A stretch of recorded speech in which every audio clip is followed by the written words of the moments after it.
പാലക്കാട് ജില്ലയിലെ കൊല്ലങ്കോട് ടൗണിൽ നിന്നും ഏകദേശം 4 കിലോമീറ്റർ അകലെ പൈരൂരിൽ സ്ഥിതി ചെയ്യുന്ന അതിപുരാതനവും ചരിത്രപ്രസിദ്ധവുമായ മഹാക്ഷേത്രമാണ് ശ്രീ തിരു കാശാങ്കുറിശി മഹാവിഷ്ണു ക്ഷേത്രം.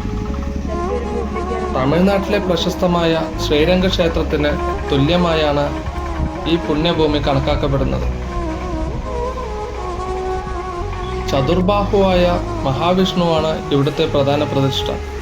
ശംഖ്, ചക്രം, ഗദ, പത്മം എന്നിവ ധരിച്ച് അനന്തന്റെ മുകളിലിരിക്കുന്ന ഭാവത്തിലാണ് വിഗ്രഹം.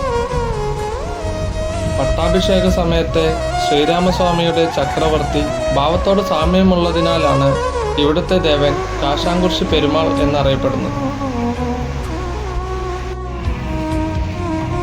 പവിത്രമായ തടിയിൽ നിർമ്മിച്ച അപൂർവമായ ദാരുവിഗ്രഹമാണ് ഇവിടെയുള്ളത്. ഭഗവാന്റെ അതേ പീഠത്തിൽ ശ്രീദേവിയും ഭൂദേവിയും കുടികൊള്ളുന്നു. എന്നാൽ ഇവരെ നേരിട്ട് ദർശിക്കാൻ കഴിയില്ല. ശ്രീകോവിലിനുള്ളിൽ സ്ഥാപിച്ചിട്ടുള്ള പ്രത്യേക കണ്ണാടിയിലൂടെ മാത്രമേ ദേവീദേവന്മാരെ കാണാൻ സാധിക്കൂ. മഹാഗണപതി, ശിവൻ, ശാസ്താവ്, നാഗരൂപത്തിലുള്ള സുബ്രഹ്മണ്യൻ, നാഗദൈവങ്ങൾ എന്നിവരാണ് ഇവിടുത്തെ ഉപപ്രതിഷ്ഠകൾ.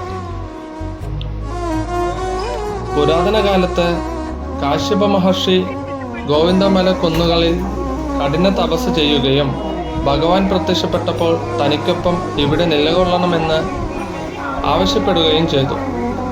മഹർഷി പ്രതിഷ്ഠ നടത്തിയ ഈ സ്ഥലം ആദ്യം കാശ്യപകുറിശി എന്നും പിന്നീട് അത് ലോപിച്ച് കാശാങ്കുറിശി എന്നും അറിയപ്പെട്ടു.